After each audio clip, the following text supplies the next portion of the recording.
But Jesus is different. And that's a great thing, for Jesus to be different than all those lowercase g gods. Jesus is special. And a lot of people knew that Jesus was special because he had celebrity status. People were crowding around Jesus so much, pushing around him. People were unable to get in the room for their healings. Perhaps you remember the story where Jesus was in this room. There's so many people that friends who brought their lame man who couldn't walk, they couldn't get into the building, so they thought, let's go through the roof. And they climbed up on top of the house, tore apart the roof, and laid him down because that's just what you had to do to get to Jesus. And I don't know how many of you are following celebrities all that much, but I did a quick, for tens of seconds, I Googled this, and they said that it costs about $1.4 million as a starting point for security for a celebrity. Spending $1.4 million to make sure that people can't get close to you, that people can't be around you. So the question is, can we get close to Jesus? The question is also, do you want to? Because Jesus can be all access and say, come to me, all you who are weary and burdened. But if you say, I don't know, I got other things I have to do. It doesn't matter how accessible Jesus is to you if you do not want to access Jesus. So today we're going to look at a story of people who thought they had unfettered access to Jesus. They thought they could just waltz right in there and Jesus would do whatever they said. And the shocking reversal of who Jesus says is in his inner circle. Do we want to follow Jesus? Because we're going through this quest, 52 verses all throughout the year to follow Jesus. But how close do you want to be to him? It's kind of hard to follow him if you want to follow him at a distance and you don't want to be anywhere near his inner circle. You say, that's fine, Jesus, you do your thing and I'll do mine and I'll see you on Sunday morning. Well, not this week, but maybe next week. So we're going to have a motive check today. What's our reason for coming to Jesus? We're going to be in Mark chapter 3. And Jesus and his mother and brothers are having a little, shall we say, a family squabble, a little confrontation here. In Mark chapter 3, then Jesus' mother and brothers arrived. Standing outside, they sent someone in to call him, like a little errand boy. And I imagine that they had plenty of experience calling Jesus. All the mothers in here are like, yeah, I know. My mom had, when I knew I was in trouble, if she used my middle name. All right? That was the one that was like, if you want to live to see tomorrow, you better be here by the time I say your middle name. All right? So I don't know what Mary used to call Jesus, if there was a whistle, if there was, hey, whenever the oil lamps go down, I need you at that time. But we do know that the family had the experience of saying, we have access to Jesus. They grew up with him. It's a normal family. They're family members after all. And so they were calling Jesus to come to them. Ooh, be careful. Be careful getting so familiar that you call on Jesus to come to you like he's some sort of pet. Heal, Jesus. Heal. And Jesus comes like, oh, you called? That's not what it means to call on Jesus.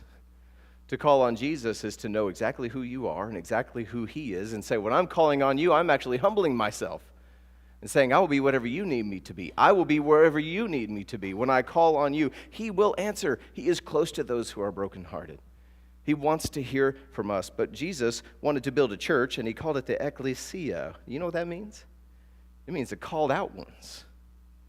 Yes, it's so beautiful that we can call on Jesus, but it's even better that Jesus calls us.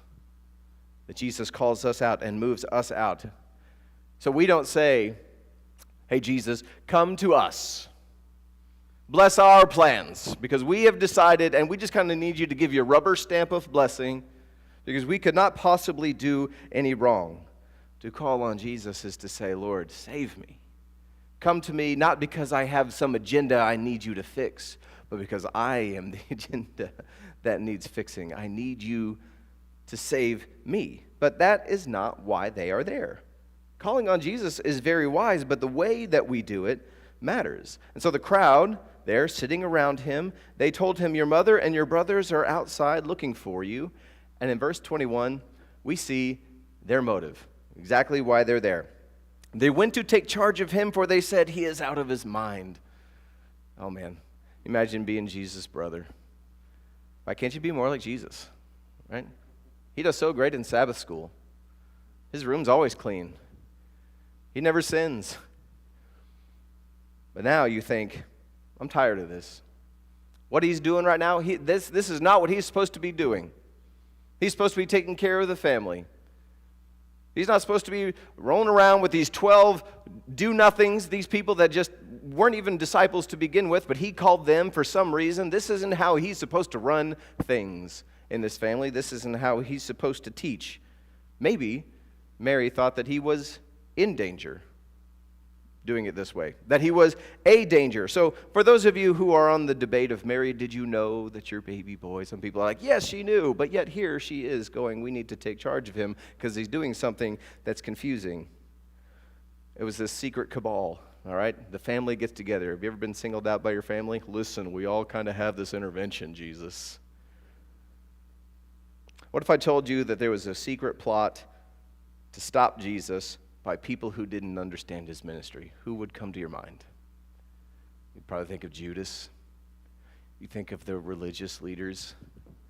And you would be right to think those things, because we see in Matthew, when the chief priests and the elders of the people assembled in the palace of the high priest, whose name was Caiaphas, they schemed to arrest Jesus secretly and kill him. And that word arrest is the same word that the family uses to take charge of him. They want to stop him. So here we have this secret scheme to stop Jesus, and this is his family. Sometimes the people that know you most can try to stop you from doing what God wants. Parents, if your children decide to go into ministry, you may have questions like, how are you going to make a living? There's no money in that. Whenever I was in Bible college, there were students who were there whose parents were not supportive. You gave up a scholarship so that you could do what? We worked so hard so that we could get you to a good school. What even is a Christian college? Sometimes your family, the people that God wires to be your support, can be the very people who don't understand why you do what you do because of what Jesus did. Don't let that stop you. The family decided that they wanted to seize Jesus, and your faith, our faith, will be lifeless if we always try to take charge of Jesus. If we say, Jesus, I don't know if I like this direction.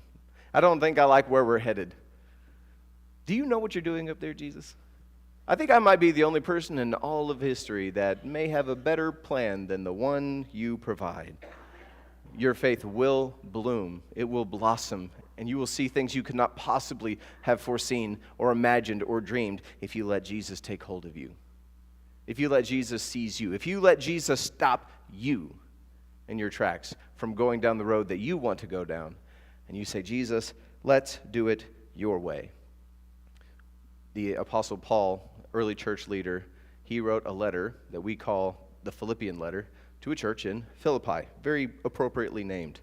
And this is what he says: I press on to take hold of that for which Christ Jesus, go ahead and say it, took hold of me. Your faith, our faith, this blessed faith, is about Jesus who came down because he loved the world to take us out of it, to take hold of us. And it wasn't just the family. It wasn't Jesus' brothers and mother alone who wanted to stop what Jesus was doing. Let's pick it up back in Mark chapter 3. The teachers of the law who came down from Jerusalem, why did they come down? We got to put a stop to this guy. We got to make sure that he's doing things our way because we have power and we have control and we don't like what this rebel rouser is doing. He is possessed by Beelzebul, the prince of demons. That's how he's driving demons out. They thought Jesus was evil, that he was the opposition and needed to be stopped. C.S. Lewis is a theologian from the last century, and he once said that based upon what Jesus did, what he said, I am the way. He said, I am how you have forgiveness of sins. Before Abraham was, I am. I and the Father are one. He made some pretty bold claims.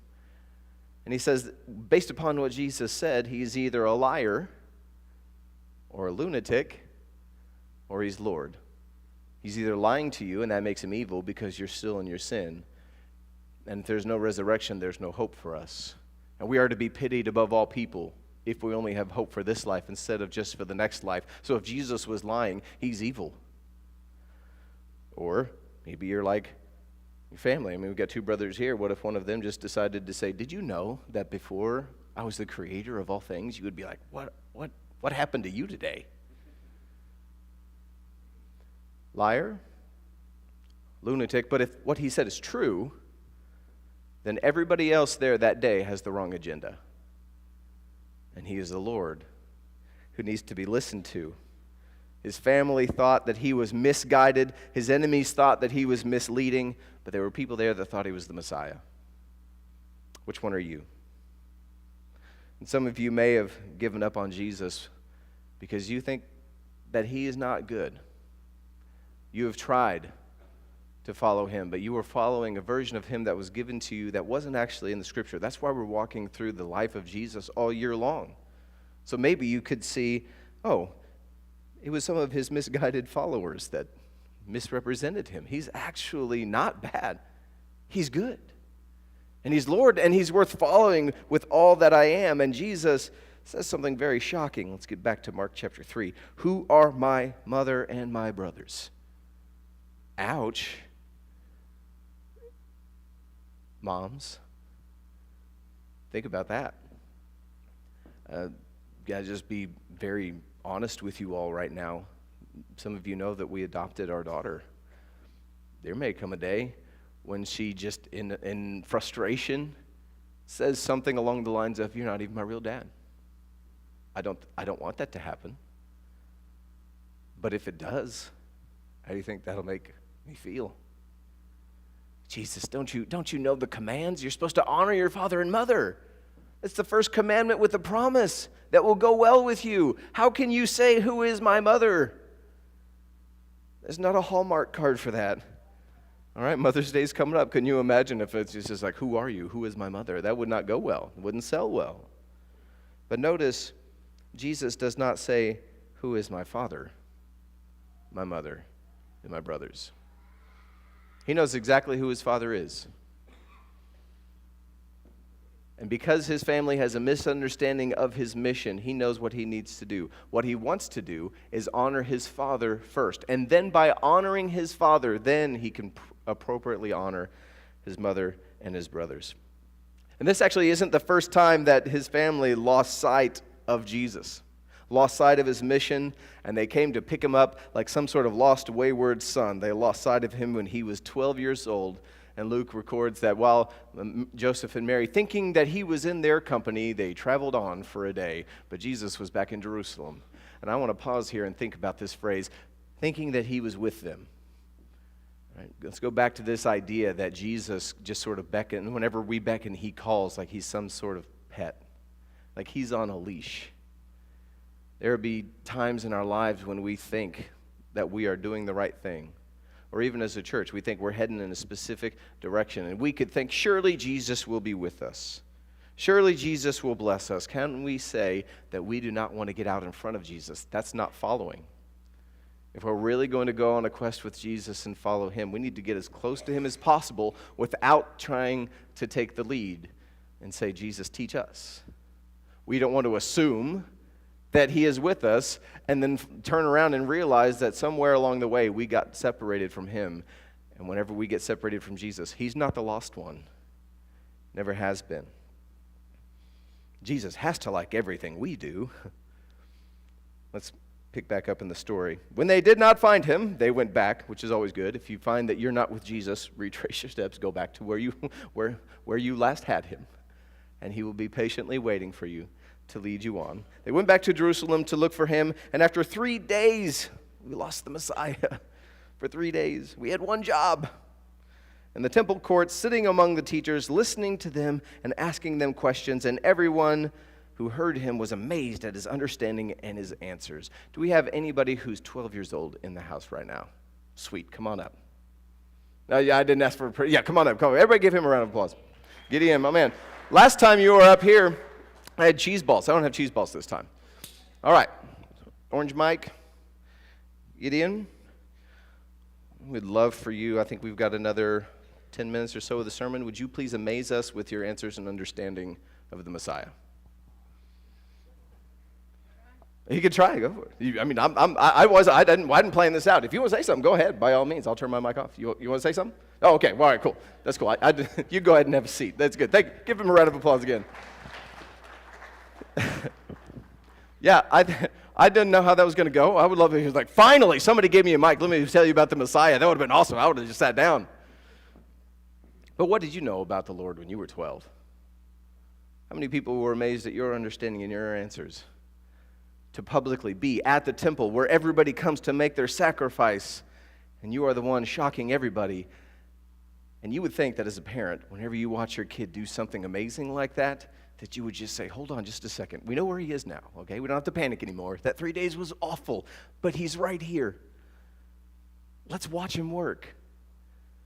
But that's not what they did. When his parents saw him, they were astonished, and his mother said to him, Son, why have you treated us like this? Your father and I have been anxiously searching for you. Why are you treating us like this, Jesus? Again, if you've been following Jesus and you don't like the direction that you're headed, you may ask this question, Jesus, why is this happening right now? Why are we headed this way? How could you do this to us? And you'll be tempted to try to take charge of him. And say, this direction is confusing, it's scary, it's hurtful, I don't want it. So Jesus, either you come with me and we go this way, or I'm going alone. How could he do this to us? Have you ever asked that? God, how could this happen? Why do bad things happen? How could he do this to us? Well, Jesus, his ministry would end at a cross and a resurrection. He would be beaten, crucified, flogged, wear a crown of thorns. So whenever we are tempted to ask, Jesus, how could you do this to us? Just remember what he did for us and say, how could you do that for us? What would drive you? What kind of love and grace and mercy and understanding would drive you to do that for us? Because when you look at your circumstances, it minimizes the cross. When you see the cross, suddenly your circumstances are, we're in a valley. So I'm going to stay close to the shepherd. I'm not going to try to take charge of him. I'm going to let him take hold of me. Because our faith, although Jesus does care about each and every one of us, is not about us. We need to humble ourselves. I love Jesus' answer. Why were you searching for me? He asked, didn't you know I had to be in my Father's house? Did you not know that I had to be doing the mission that I was sent to do? Have you lost sight of why I came to earth? Did you forget the announcement? Mom, you wrote a song about it.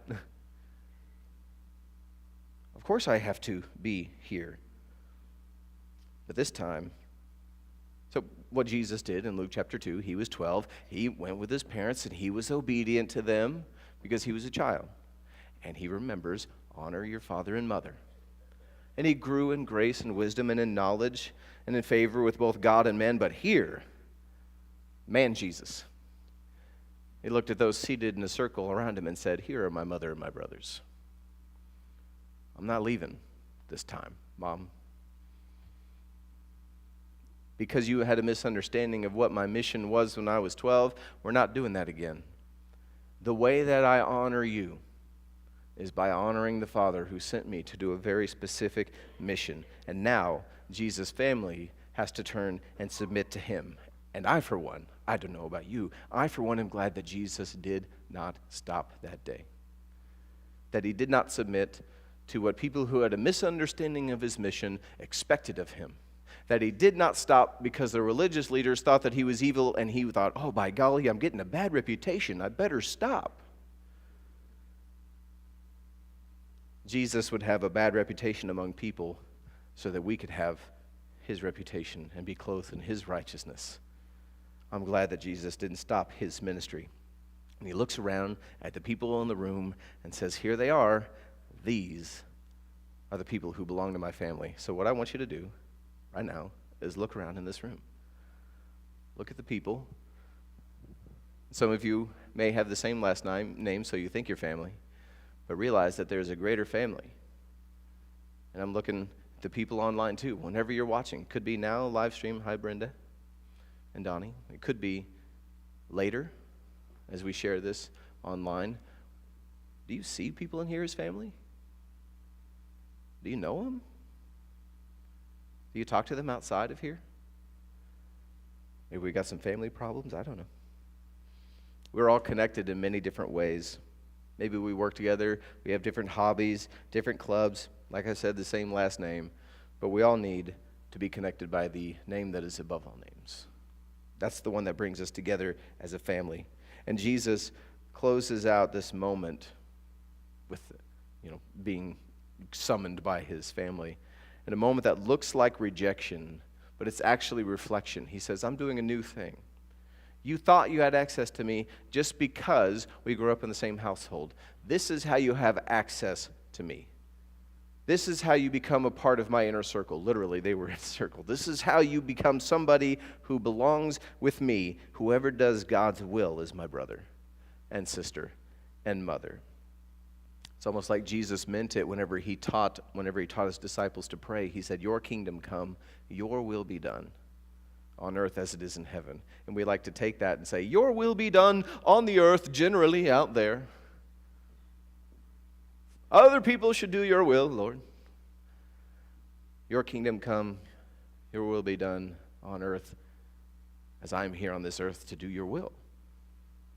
A collection of people as family doing the will of God. We should say, your will be done, my will be gone. Because then we become a part of Jesus' family doing what he asks. He says, if you love me, you will do what I command. And John, the Apostle John, early church leader, he wrote a letter out to the churches. 1 John, we have his first letter. This is how we know who the children of God are. Anyone who does not do what is right is not God's child, not a brother, not a sister, not the family. He also says, the world and its desires pass away, but whoever does the will of God lives forever because you are part of the family that will be forever. Just to make sure everybody gets the point, in this same short letter that you could read in just a few minutes, John goes on to say, whoever claims to live in him must live as Jesus did. There were people who claimed to be his family, but they were trying to stop his mission. But if you live his mission, that's how you become a part of his family. That's how you become a part of what he is doing. And John was one of those disciples who was sitting there in that room. He remembered. Imagine being told that you were a part of the family when you had once been rejected. This 12, John was one of them. We see just before Jesus has this confrontation with his family, with the religious leaders in that house, he appointed 12 that they might be with him. And I like this, that he might send them out to preach. What's the goal of being in the family of God? It's a great blessing. It's so good to be a member of the family of God. For all that he did, he is going to be glorified for that. But you're not just a part of the family so that you can show up to the family reunions and judge each other. This is a family reunion where we are appointed to be with him so that we may be sent out. He gathers us together as a family to send out to make more family members. We can be with him, and then we go out and preach him. We meet Jesus so that we can go be Jesus so that others may see Jesus. There's a phrase I like in the South. The word is kin. Everybody say kin. Some of you don't have enough yin in it. When we live his life, we are kin to Christ. Kin, that beautiful southern word.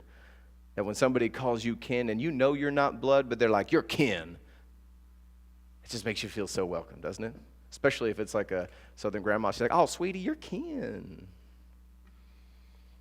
I first got my dose of what kin meant and how powerful it can be, especially in a small town. When I first moved down here in 2008, Gene McCoy took me to the hospital so I could get my clergy badge. And they give a photo, and we were in the security room, and the security guy had an accent that, man, I thought I knew some accents. I thought I could understand, but man, he saw my last name, and he said, Yendakenda Eloise.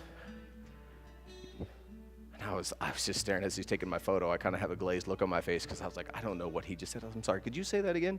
And he said, Yendakeda Eloise. And I was like, oh, bless you. I don't, what? And so I knew I had like a couple of options. I don't know what he said. And you don't want to ask somebody the third time. Then you're just like, I'm sorry, I'm an absolute moron. Could you please say it slower like I'm 5? So I didn't know what to do. I was kind of trapped. And so I just decided to shut it down. I was like, I don't even know if it's a yes or no question, but if I say yes, he'll talk more and I won't know what he's saying. So I'm just going to say no. And just stop the whole thing. And so I just went, no. And he, okay. And he just kept going. And I was like, I guess that was the right answer. Whew, save me, because that guy's got a badge. Like, it's like, and then later, as I was driving off, I was like, Yindakinda. What in the world is Yindakinda? And then I realized, he was like, oh, are you kin? Are you kin? Am I related to somebody named Eloise Dwyer? And then I realized, boy, this lady is so popular that apparently around here, I found out she was a teacher. I don't know if you're watching. Hi, Eloise. I'm trying not to tarnish your name. But to be called kin with Christ, the way we live, people should be able to look at us and say, are you kin to Christ? You ain't kin to Christ? Because you look a lot like him. You live like him. You must be counted among his family members. Church, I'm just asking that today as we come around this time where we decide how we are going to live out there in the world and celebrate the life that we have in Christ, may we just not tarnish the name that we've been given and boldly live and say, yeah, I am happily accounted among the brothers and sisters because I want to do the will of God. Paul, the guy who we talked about already, he wrote Philippians. He actually wanted to arrest Christians. He wanted to go stop Christians. He was on his way to Damascus, and instead of being one who got to stop other people, God stopped him on the road where he was going because he was going away from Jesus. He wasn't following Jesus. But God stopped him, and he would write a letter to the church in Corinth. We call it the 1 Corinthians. This is the first letter he wrote. And then he appeared to James, and then to all the apostles. You know who James is? This is Jesus' brother. After the resurrection, Jesus went to James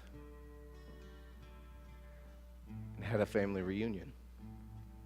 He said, I don't want you just to be my half-brother here on earth. I want you to be my brother for eternity.